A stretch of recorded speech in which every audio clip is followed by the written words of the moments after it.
안녕하세요. 드라마 터는 기자의 신상민입니다. 이번 주제는 드라마 불가사리에 등장하는 귀물에 대한 이야기입니다.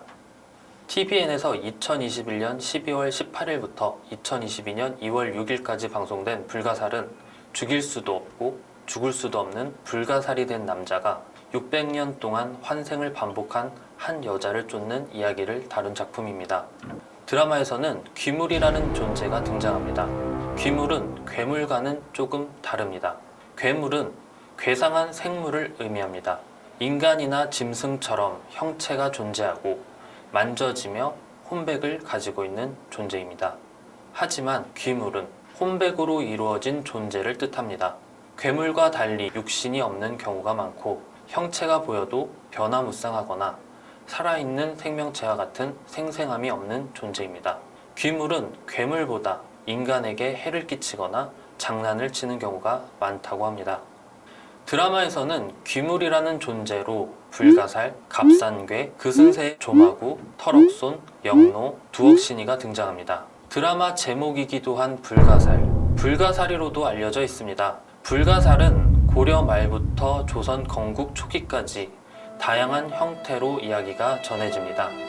드라마에서는 인간 형태를 하고 있지만 문헌마다 모양새가 다르게 묘사되기는 하지만 코끼리 코, 곰의 몸통, 소의 눈, 바늘과 같은 갈기, 호랑이 꼬리를 가지고 있는 짐승으로 묘사됩니다. 불가사리의 특징은 새를 좋아해 새를 먹으면 몸집이 커진다고 합니다.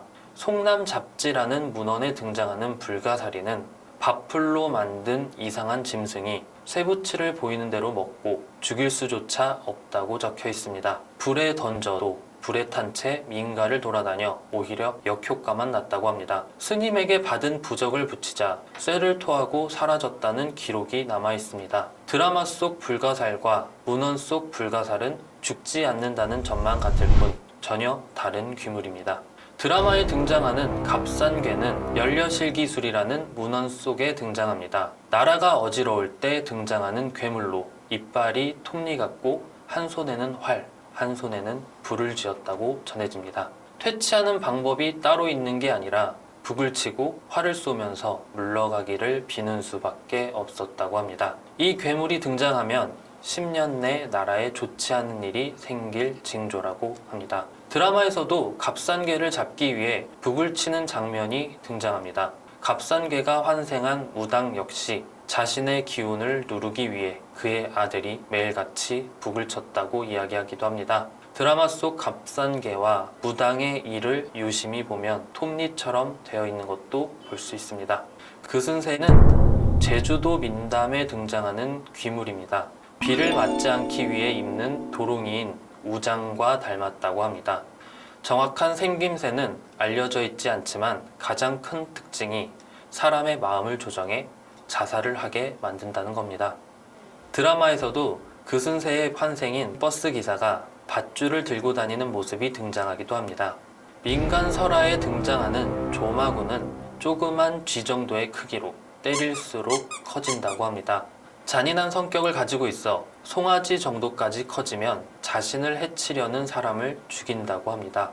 이런 설명처럼 조마구는 인간 형태가 아닌 짐승 형태의 괴물입니다.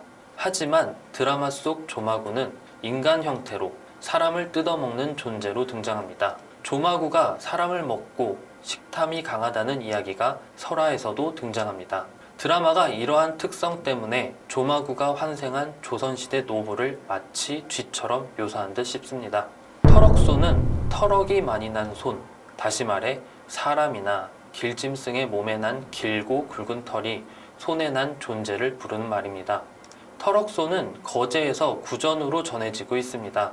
배를 타고 고기를 잡거나 장사를 다니는 사람을 잡아먹는 귀물입니다. 특이한 점은 괴물이 사람을 습격하기 전 상투가 풀리지 않게 고정시키는 동곳을 빼앗는다고 합니다. 외관은 물속에서 나오지 않아 알 수 없지만 손에 털이 많은 것만 빼면 사람 손과 유사해 사람 형태일 것이라고 추측되고 있습니다.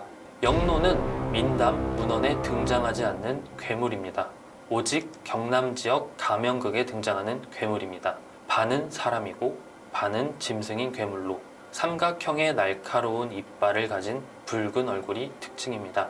드라마에서는 양반 100명을 잡아먹은 존재라고 하는데 가면극에서도 영로가 양반과 대화하는 장면에서 99명을 잡고 너를 먹으면 100명이라고 하는 부분이 있습니다.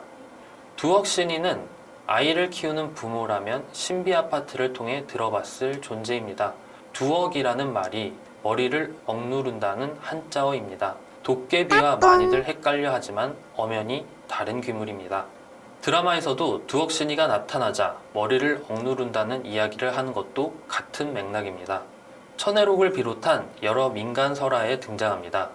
천혜록에는 어린아이의 모습으로 마음에 들지 않는 이의 머리를 깨부수는 재주가 있다고 나옵니다. 드라마 속 두억신이의 모습은 송남잡지 속 두억신이의 모습과 더 닮아 있습니다. 두억은 원래 안땅의 계집종이었지만 원통하게 죽어 귀신이 됐다는 구절 때문에 여성 괴물이 아니냐는 추측이 있습니다. 드라마 역시 두억신이가 변하기 전 여성의 모습으로 등장합니다. 다양한 귀물의 특징을 알고 난 뒤 드라마를 보면 또 다른 재미를 느낄 겁니다. 더구나 600년 전 죽은 귀물이 인간으로 환생을 해도 귀물의 특성을 가지고 있기 때문에 어떤 귀물의 환생인지를 추측하면서 보는 것도 좋을 듯 싶습니다. 지금까지 드라마터는 기자였습니다.